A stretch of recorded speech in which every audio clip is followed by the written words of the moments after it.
किसी समय भारतवर्ष के एक समृद्ध और शक्तिशाली राज्य सूर्यनगर में राजा वीरेंद्र का शासन था। राजा वीरेंद्र न केवल एक वीर योद्धा थे बल्कि एक बहुत ही विद्वान और न्यायप्रिय शासक भी थे। उनका राज्य सुख शांति से भरा हुआ था और प्रजा उनसे बेहद प्यार करती थी। लेकिन राजा वीरेंद्र का दिल हमेशा अपने दोनों बेटियों के लिए बहुत नरम था। राजकुमारी रश्मि जो बड़ी थी, दयालु, समझदार और प्रजा के बीच बहुत लोकप्रिय थी। उनका दिल हमेशा लोगों के दुख सुख में शामिल होता था। वहीं छोटी राजकुमारी साक्षी जो पिता की पूजा करती थी, भगवान में विश्वास करती थी और कभी भी प्रजा के बीच ज्यादा समय नहीं बिताती थी। राजा वीरेंद्र को साक्षी से अधिक प्यार था क्योंकि वह उनके जैसा ही धार्मिक और आस्थावान थी, जबकि रश्मि प्रजा के बीच अधिक समय बिताती और उन्हें भगवान से कहीं ज्यादा इंसानियत की सेवा की आवश्यकता लगती थी। राजा वीरेंद्र के इस फैसले से रश्मि का दिल टूट चुका था, लेकिन उन्होंने कभी किसी के सामने अपनी भावनाओं का इजहार नहीं। एक दिन राजा वीरेंद्र को इस बात का एहसास हुआ कि रश्मि भगवान की पूजा और धार्मिक कार्यों में इतना विश्वास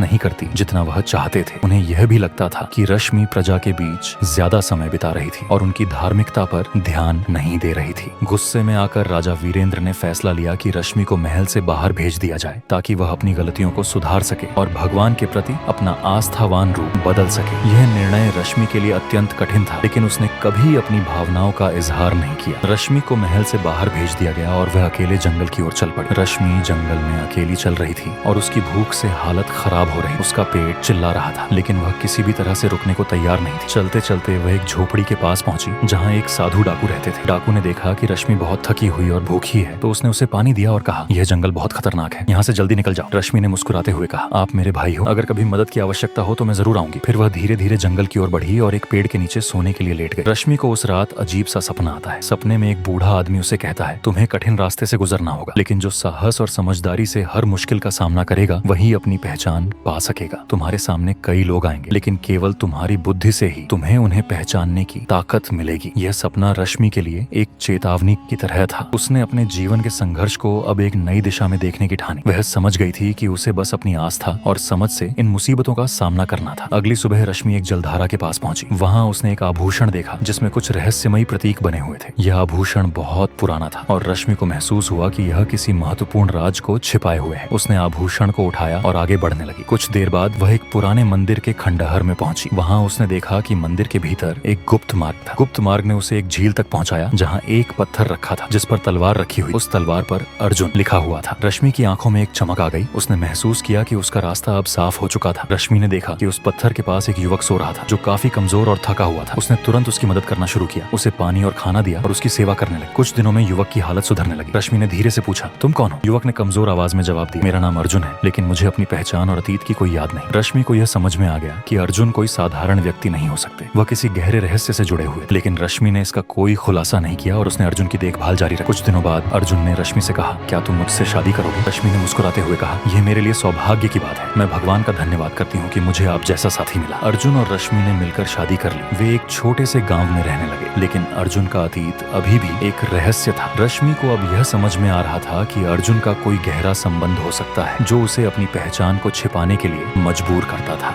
कुछ समय बाद एक दिन गांव में चोर घुसते हैं। अर्जुन ने उन चोरों का मुकाबला किया और उन्हें पकड़ लिया, लेकिन चोर वही डाकू थे जिन्होंने रश्मि की जान बचाई थी। डाकू ने चौंकते हुए कहा, राजकुमार, आप यहाँ क्या कर रहे हैं? अर्जुन ने कहा, मैं वही हूँ जो तुम्हारे जीवन में बदलाव लाने आया हूँ। एक दिन अर्जुन ने रश्मि से अपना पूरा अतीत बताया। वह वास्तव में सूर्यनगर के एक प्राचीन और सम्मानित परिवार से थे, लेकिन कुछ खतरनाक राजनैतिक चालों के कारण उनका अतीत मिटा दिया गया था। उनका असली नाम अर्जुन था और उनकी पहचान के साथ ही उनकी ताकत और जिम्मेदारियां जुड़ी हुई थी। अब रश्मि और अर्जुन का जीवन एक नई दिशा में बढ़ने लगा। वे दोनों मिलकर अपने राज्य और प्रजा की सेवा करने लगे। रश्मि ने अपने पिता के द्वारा दी गई नाइंसाफी को पीछे छोड़ते हुए प्रजा के बीच एक सशक्त नेता बनकर उभरी। अर्जुन ने भी अपने अतीत से सीखते हुए अपनी ताकत को सही दिशा में प्रयोग किया और राज्य को एक नई दिशा दी। यह कहानी हमें यह सिखाती है कि जीवन में कठिनाइयों के बावजूद अगर हम अपनी पहचान और उद्देश्य को सही दिशा में रखें तो हम अपनी सबसे बड़ी चुनौती को पार कर सकते हैं। रश्मि और अर्जुन का जीवन एक प्रेरणा है कि किसी भी मुसीबत का सामना करने के लिए हमें साहस और बुद्धि का सहारा लेना चाहिए।